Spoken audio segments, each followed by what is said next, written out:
Assalamualaikum warahmatullahi wabarakatuh. Perkenalkan, nama saya Alia, mahasiswi akuntansi Fakultas Ekonomi dan Bisnis Universitas Riau.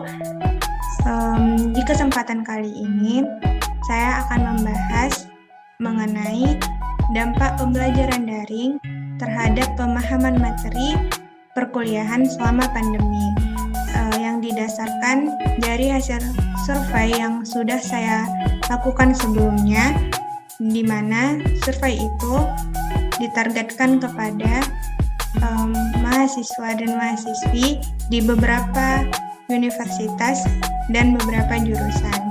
Nah, untuk media apa yang digunakan selama mengikuti perkuliahan daring, dari 34 responden yang saya dapat atau 34 mahasiswa yang mengisi survei saya, bisa kita lihat terdapat paling banyak sebanyak 82,4% mahasiswa menggunakan kedua media tersebut, yaitu laptop dan HP.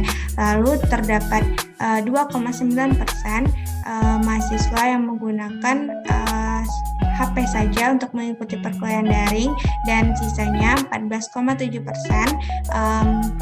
menggunakan laptop. Lalu untuk ketepatan waktu selama perkuliahan, di mana ketepatan waktu ini yang saya maksud adalah disiplin waktu baik dari dosen maupun dari mahasiswanya.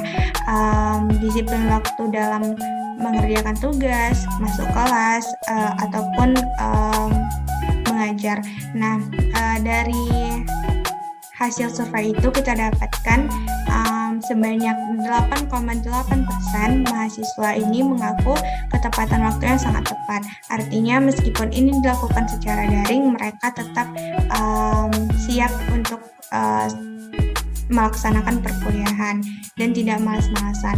Lalu sebanyak 50% mengaku ketepatan waktunya selama daring ini hanya tepat, dan sisanya 41,2% mengaku ketepatan waktu mereka tidak tepat. Nah, sementara untuk motivasi mahasiswa selama mengikuti perkuliahan daring, seperti yang kita ketahui, kadang perkuliahan daring ini tidak dianggap terlalu serius oleh beberapa mahasiswa, sehingga motivasi mereka sedikit berkurang dibandingkan dengan perkuliahan secara tatap muka. Nah, dari hasil tersebut kita bisa lihat terdapat 8,8% mahasiswa mengaku memiliki motivasi belajar yang sangat tinggi. Kemudian sebagian besar atau sebanyak 73,5% mengaku memiliki motivasi yang sedang, dan sisanya 17,6% mengaku memiliki motivasi yang sangat rendah selama mengikuti perkuliahan daring ini. Nah, untuk seberapa paham mahasiswa mengenai pembelajaran dan materi berupa teori, di mana ada angka 1-5, di mana untuk angka 1 itu sangat tidak paham dan 5 sangat paham. Seperti yang kita ketahui, tiap orang itu memiliki cara tersendiri atau cara yang berbeda dalam memahami materi.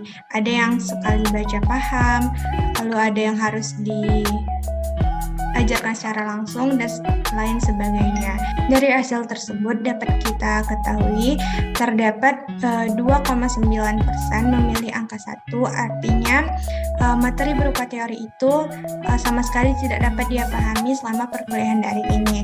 Lalu sebanyak 14,7% memilih angka 2, artinya cenderung tidak paham tetapi masih bisa dipahami sedikit. Lalu 44,1% mengaku memilih angka 3, artinya memahami setengah dari keseluruhan materi. 8,8% memilih angka 4, artinya cenderung paham tetapi ada beberapa sedikit yang tidak dipahami, dan sisanya maksud saya tadi yang angka 4 sebanyak 29,4%, dan sisanya 8,8% memilih angka 5, artinya mereka sangat memahami materi berupa teori walaupun perkuliahan itu dilakukan secara daring. Nah, untuk materi yang berupa angka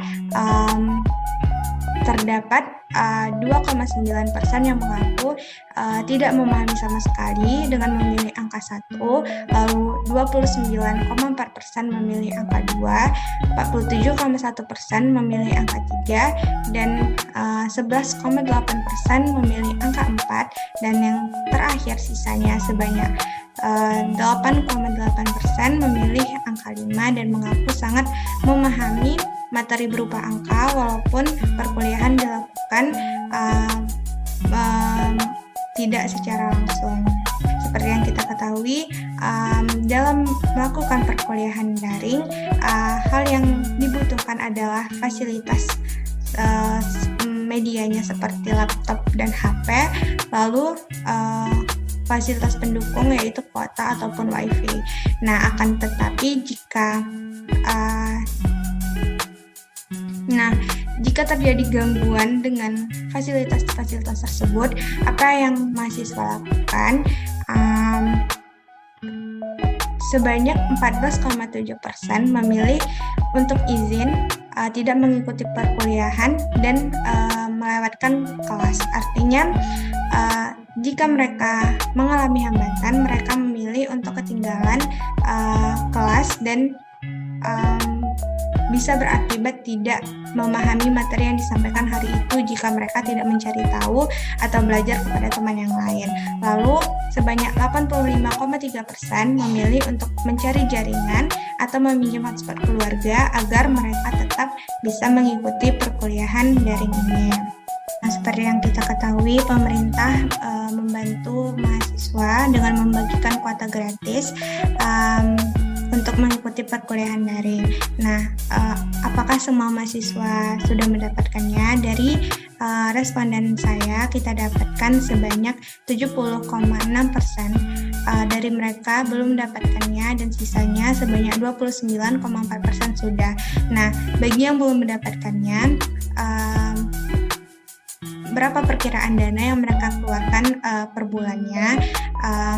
Sebanyak 3,4% dari seluruh responden mengeluarkan uang kurang dari 50.000, lalu 48,3% sebanyak 50 sampai 100.000, dan sebanyak 48,3% mengeluarkan uang lebih dari 100.000 untuk membeli kuota untuk mengikuti perkuliahan daring. Artinya mereka harus mengorbankan sebagian atau menyisihkan sebagian uang jajan mereka untuk membeli kuota untuk menunjang proses perkuliahan daring. Untuk interaksi dengan dosen, seperti yang kita ketahui, karena perkuliahan kita dilakukan tidak dengan tatap muka, maka interaksi itu menjadi sedikit lebih terbatas dari yang seharusnya. Dan bagaimana hubungan antara dosen dan mahasiswa? Nah, sebanyak 8,8% mahasiswa mengaku memiliki interaksi yang sangat baik walaupun terbatas selama perkuliahan daring ini. Lalu sebagian besar atau sebanyak 85,3% mengaku menjalin interaksi yang hanya baik, dan sisanya sebanyak 5,9% mengaku memiliki interaksi yang sangat atau kurang baik dengan dosen.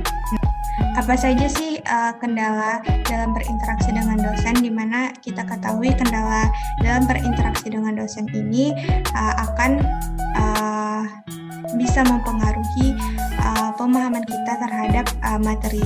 Misalnya, jika kita memiliki interaksi yang buruk, artinya kita malu bertanya, takut untuk bertanya, atau dosennya yang kurang responsif, yang sulit dihubungi atau menjawab pertanyaan, hal ini bisa mempengaruhi pemahaman mahasiswa terhadap materi yang disampaikan oleh dosen, sehingga perkuliahan daring ini menjadi tidak efektif.